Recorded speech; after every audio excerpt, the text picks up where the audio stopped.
Hello and welcome to Treasure in Every Verse. I'm your host, author and Bible teacher, Kevin Madison. Thank you for joining us today. Okay, friends, we're back and we're still dealing with Romans chapter 9 and going through this deep study on the Word of God. And I got to tell you, when I went back and listened to the study yesterday, which is what I always do, folks, I always go back and listen to everything I say in case there's a mistake. And I'm not above it. I make mistakes. And I realized something yesterday that I probably said some things that some of you never heard or never heard preached on. You've read it, but you probably just walked right over it and didn't pay didn't pay much attention to it. And I brought it out. And it was this thing about the angels that the angels didn't know, folks. And this is where we ended yesterday. So when I do that, I realize that I have to go back and give some context for what I said. And the reason I do that is to bring everybody up to speed with the study. Again, there's a lot of people who joined us, and they joined us during the study. And again, this study on the angels, I never done it as far as taught it, but I've done a lot of research and study from the Bible. Folks, I use commentaries, really primarily one, the MacArthur Study Bible. It's the best on the market. But I have three teachers that I listen to all the time. Four. I listen to John MacArthur. I listen to John Barnett. I listen to Dr. J. Vernon McGee and Vody Barton. Those to me were the best expositors on the scriptures, more teachers than pastors, which is the way I learn. So I gravitate to them because that's the way I learn. But the study that I do, you can clearly see, is basically I have my own style of doing this. So I did this on the angels, and this is coming out of Ephesians chapter 3. And I made a statement that the angels had no clue of why God allows some of them to fall and kept the others. According to the scriptures, 1/3 of all the angels, and God never told us how many. He just said there are myriads and myriads. I don't know if that's billions or trillions or the biggest number. I don't know.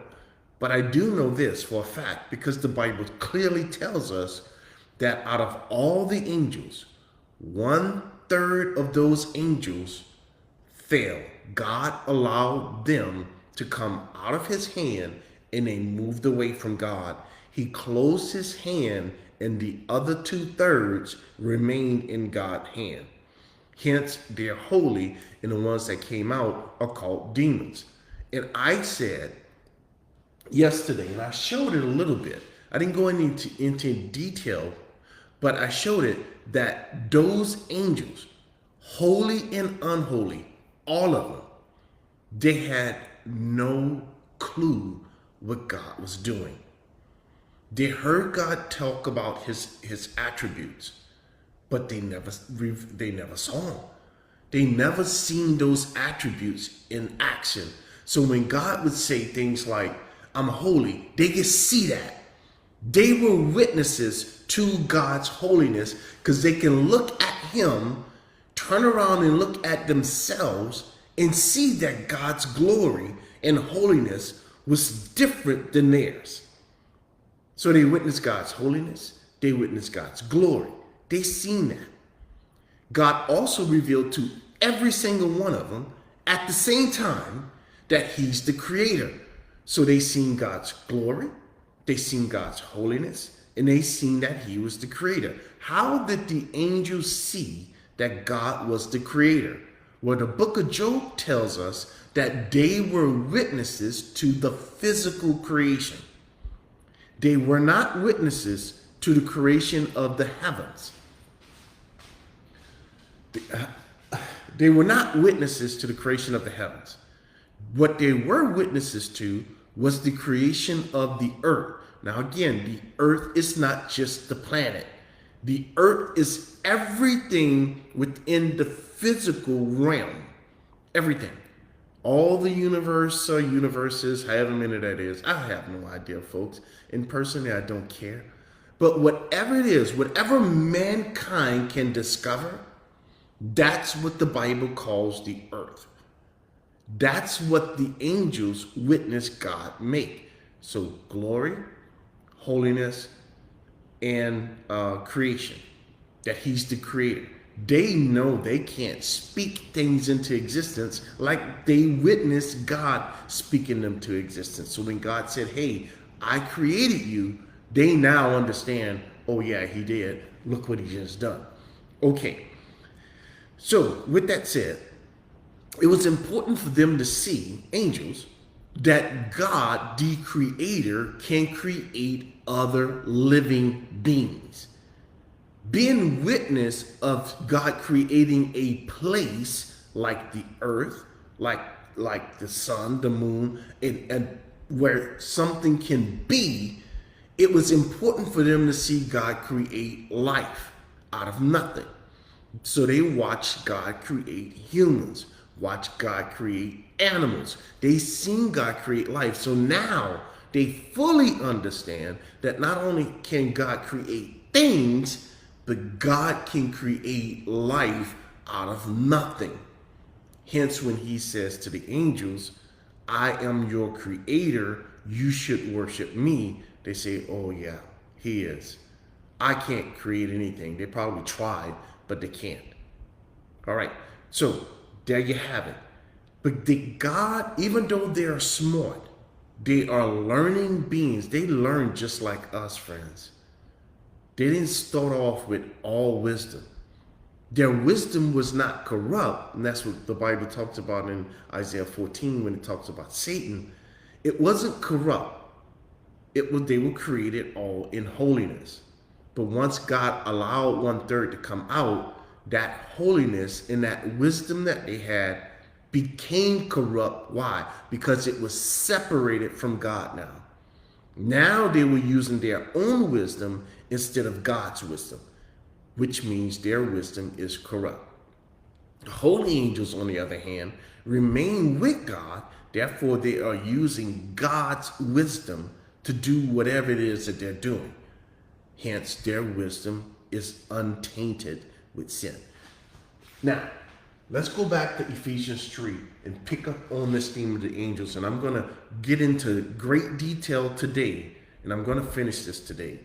So we're going to go through a lot of scriptures so I can show it to you. All right. Here it is right here. Ephesians chapter 3. Paul is talking about the unsearchable riches of Christ. Christ happens to be God. He is God, friends. Christ, that title, it's a title. It's not a name. It's not a last name. Christ is a title. The title means the anointed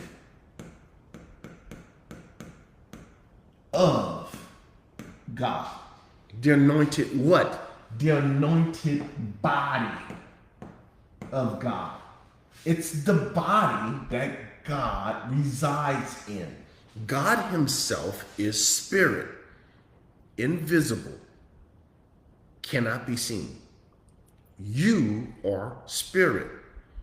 You, the real you, living on the inside of your body, is invisible, can never be seen. The angels, they have a spirit living on the inside of their body. They are invisible. The only way you can see it, any of God's creatures, is that God give it a body. That's 1 Corinthians chapter 15. So did God have a body? Yes. But God is spirit, living inside of a body. And he created us just like himself. Spirits living inside of bodies. That's Christ. All right. Now, the unsearchable riches of wisdom of God to make all see, to make it known. We're back to that theme of making things known. What is the fellowship of the mystery, which from the beginning, before creation of the ages, has been hidden? God hid it. He had a reason for hiding it, because he wanted it to play out in the fullness of time. Who created all things? How did he do that? He did it through a man, through a physical body of a man he raised from the dead before the beginning, and that man is the Christ. That man is the visible part of the invisible God.